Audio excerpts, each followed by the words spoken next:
こんにちは。第17項目はフリースタイルの設定方法について解説をします。今まで当たり前のように使ってきましたが、もう一度フリースタイルについておさらいをしておきます。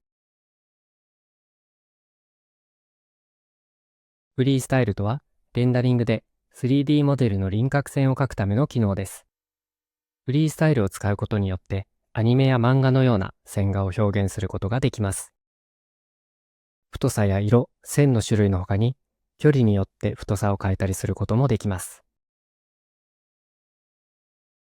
フリースタイルを使う場合は、レンダープロパティ、ここのフリースタイル、こちらにチェックが入っている必要があります。これをオフにすると、このようにフリースタイルを使わずにレンダリングされます。漫画で使用するならオンのままでいいと思います。数値もこのまま1ピクセルにしておきます。ちなみに裏ポリエッジという 3D アニメとかゲームなんかでよく使われる線を出す手法があるんですが、あまり漫画向きではないので今回は紹介しません。気になる方は調べてみてください。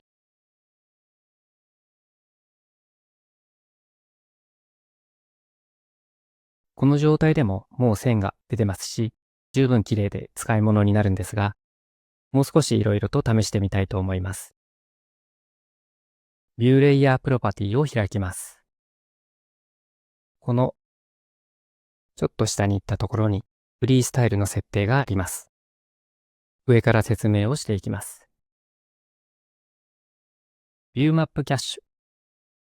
私自身はあまり使ったことはないんですが、ここにチェックが入っていると、同じ絵を再度レンダリングするときに高速化することができるそうです。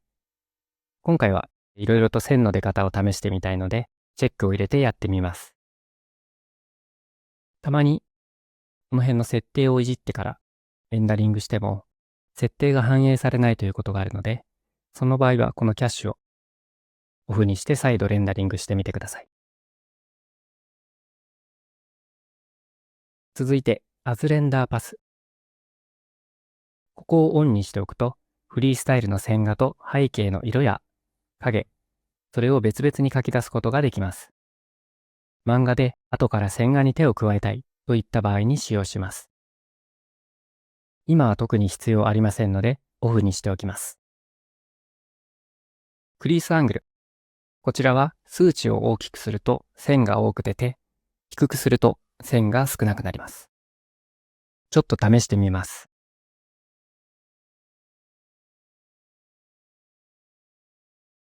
余談なんですが、ちょっとここにスロットがあるのでこれの説明もしておきます。このようにスロットがあって、何個かレンダリング画像をキープしておくことができます。0でレンダリングしてみます。今度は180度。これでレンダリングします。かなり線が増えました。こちらが0度。こちらが初期値の134度です。基本的には初期値のままで調整したいときに変更すれば構わないと思います。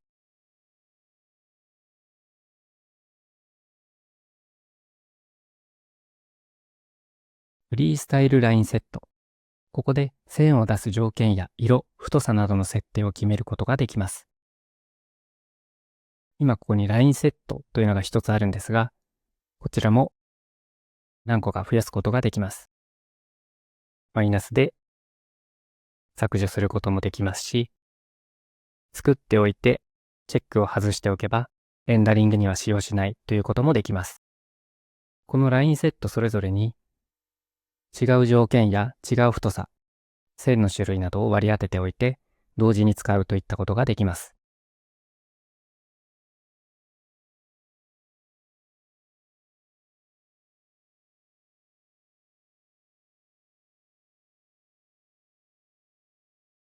ビジビリティ。こちらは日本語では可視性となっていますが、要するに見えているところに線を出すか、見えていないところに線を出すかというのを選べる項目です。そこまで使用頻度は高くありませんが、知っておくと便利なので紹介します。普通に使うのであれば、ビジブルのままで大丈夫です。まずはヒドゥンにして、試しにレンダリングしてみます。このヒドゥンというのは、このようにメッシュで隠れている部分、そこに線を出すことができます。ラインセットを2つ作って試してみます。片方をビジブルにして、もう一つ作ったものをヒドゥンにします。これで見えている部分と見えていない部分、両方に線を出すことができました。一見すると透明なコップやストローなんかに使えそうな感じはするんですが、注意点として隠れている部分、そのすべてに線が描かれてしまうので、実際に使う場合には多少加工が必要かもしれません。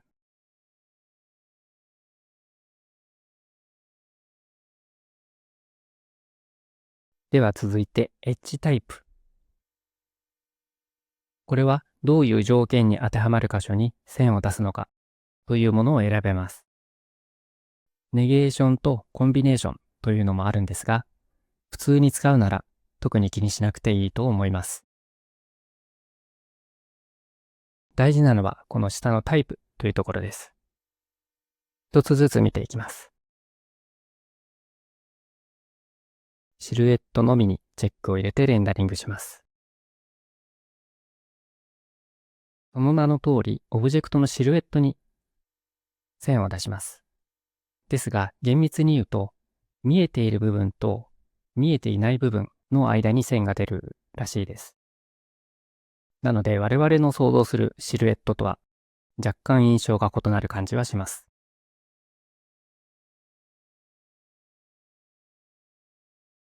続いてクリース。こちらは面と面の間に作られる角度がついたエッジに線を出すという機能です。先ほどクリースアングルという設定を説明しましたが、そこで設定したものがここに反映されます。ボーダー。これはちょっとわかりづらいんですが、開いたメッシュの境界部分、面が貼られていないようなところですね。そういった部分に線を描く機能です。エッジマーク。こちらはフリースタイル変をマークという機能で、例えば円柱のここに線を入れたいといった場合に、コントロール E でエッジメニューを出して、マークフリースタイルエッジ。こちらで変マークをつけておきます。レンダリングをすると、このように変マークを入れたところにのみレンダリングがされます。コントゥア。ちょっと馴染みのない英語なんですけれど、これは輪郭のことです。私の印象としてはこっちの方がなんかシルエットって感じがするんですけれども、オブジェクトの輪郭に線を出してくれます。あとは、エクスターナルコントゥアとか、マテリアルバウンダリーとか、これは外部輪郭ですね。とか、マテリアルの境界に線を出したりするといった機能があるんですが、このあたりはそんなに使わないかと思います。興味のある方は、どんなところに線が出るのか、いろいろと試してみてください。そして、コレクション。これは、ここで指定したコレクションのみ、このラインセットを適用するということができます。例えば、この円柱を新しくコレクションに追加します。ここで今作ったコレクションを選択して、レンダリングをします。今指定したコレクションにのみ、この設定が適用されました。こんな感じで、このオブジェクトにのみこの線を使いたいという風に使うときに、このコレクションを使用します。ここのネゲーション、これを切り替えると、このように指定したコレクション以外のものに適用することもできます。続いてこの下にストローク、カラー、アルファなんていうのがあるんですが、ここのフリースタイルシックネス。これは線幅ですね。ベースとなる線の太さを設定できます。幅の目安としては作風にもよるんですが、3から5くらいでいいかと思います。ここはご自身の絵柄に合わせて調整をしてください。他に漫画らしい表現をするのであれば、例えば、新しくラインセットを作ります。輪郭にチェックを入れて、わかりやすいように少し太めにしておきます。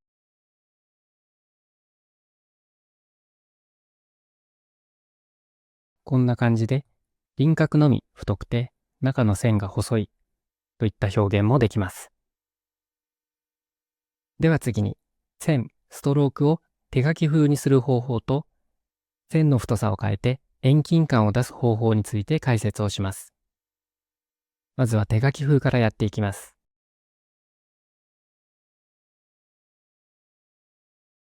ここのフリースタイルジオメトリー、アッドモディファイヤーというのがあって、ここからモディファイヤーを追加することができます。今回はベジェカーブを使います。試しにレンダリングしてみます。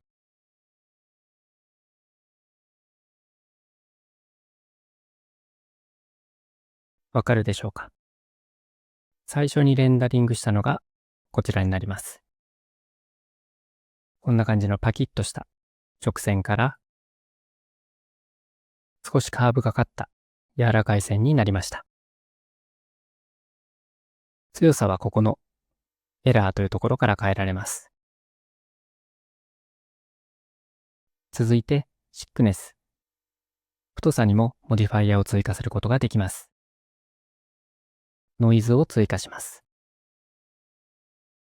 レンダリングしてみます。かなり激しいギザギザの線になりました。ノイズが強すぎるので少し下げます。ここのアンプリチュード、振幅、振れ幅ですね。こちらも好みで構わないんですが、0.5 ぐらいにしておきます。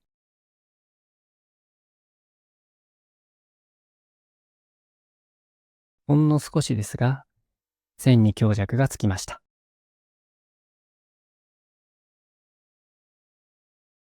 どうでしょうか？最初に出力したパキッとした線から、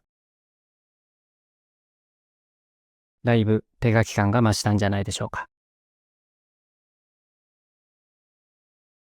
ちなみに、これらはモディファイヤーなので、このカメラアイコン、こちらからオフにすることができます。他にも、アロングストロークというものも紹介しておきます。このマッピングをカーブに変えて、